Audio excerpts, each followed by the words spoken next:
Hello Year 10 and a massive well done so far to most of you on the great work that you've been submitting for me.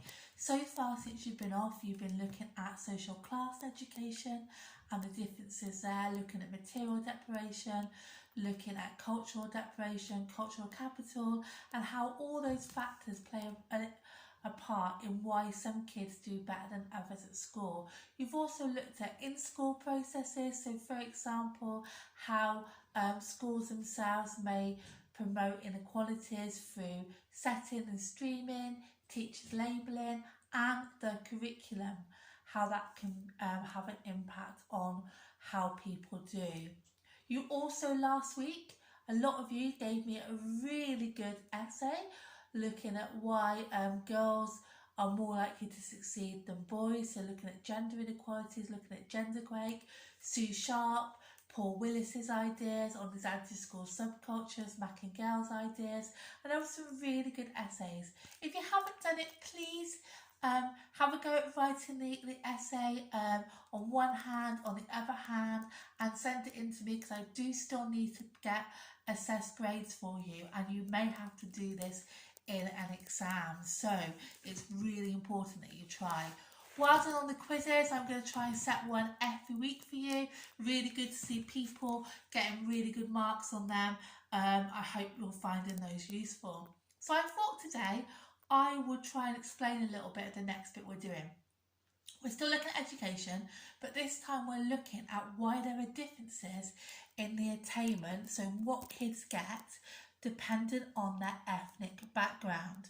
So as we know, white working class boys tend to do worse than white middle class boys. Okay, so when on the first slide that you've got on the PowerPoint that I've attached, you've got a little slide that gives you the number of GCSE results for different groups. You've got Black, Caribbean, Indian, Pakistan, Bangladeshi and white British, because it's important to know that some ethnic groups do really well.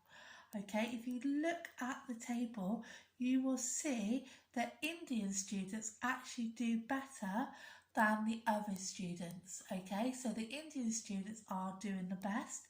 However, the Black Caribbean students are underperforming, and we're going to look at sociological explanations as to why that is. Okay, so overall though, traditionally Chinese students do the best.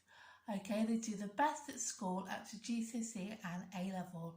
When it comes to university though, more students from ethnic backgrounds actually do better, because a lot of white background students tend to drop out and not stay at university, and a lot of universities have actually put in a lot of programs to try and attract people from certain ethnic groups into going to their university. So we're going to look at reasons as to why. Hopefully you're going to identify reasons for differential educational attainment for students from different backgrounds, and you're going to try and explain how some of these impact on educational success or failure.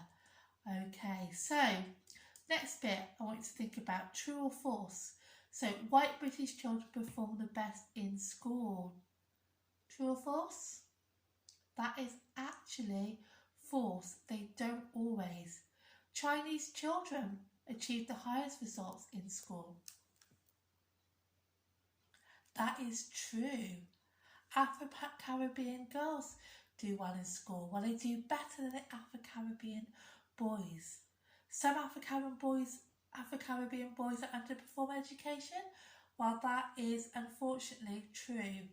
Students from Pakistani and Bangladeshi backgrounds are less likely to do well in GCSEs. That has been true, but it's starting to change.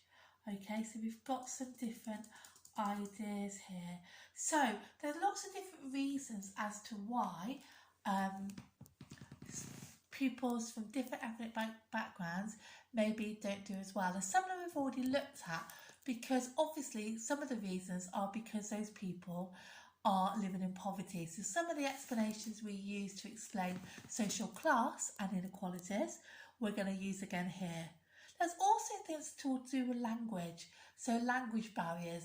Maybe English isn't the first language spoken at home, so that might put you at a disadvantage when you go to school.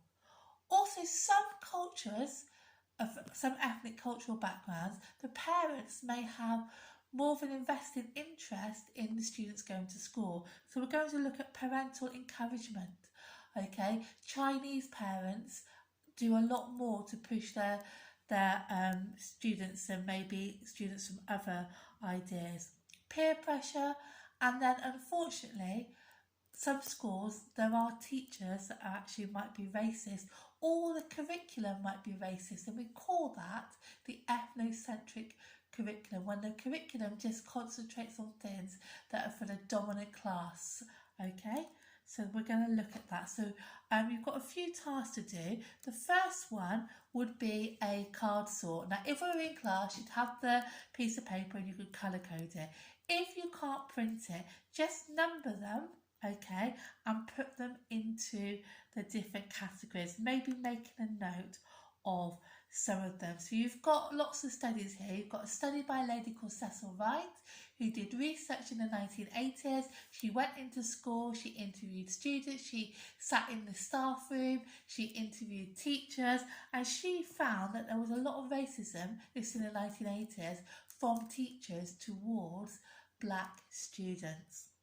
Then there's Shane. She looked at a group of Asian girls in Manchester, and she said that the girls were resisting education because of racism in school.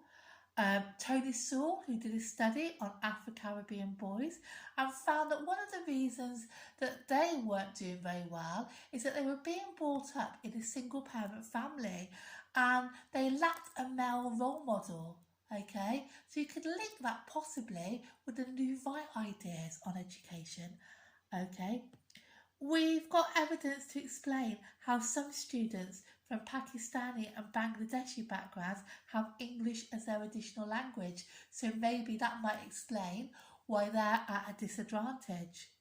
Okay, we've got evidence that comes from Strand, who we've looked at when we did social class, but Steve Strand showed that parents and children from Pakistani and Bangladeshi backgrounds were more likely to be involved in children's schoolwork than white parents. So maybe that's why some groups are outperforming white working class children. So there's lots of different points to look at there. Okay, so what I want you then to do is have a really good think. What can schools do to include the students from all ethnicities? It wasn't actually until 1985 and the publication of something called the Swan Report that schools even had to start having policies on what they would do to help students from ethnic backgrounds. Okay, and it wasn't until 2000 when Ofsted required schools to start to be more inclusive. Okay, so I want you also to have a go at the questions, okay? And you'll use the booklet that I provided to help you with those questions. So hopefully that helps you a little bit.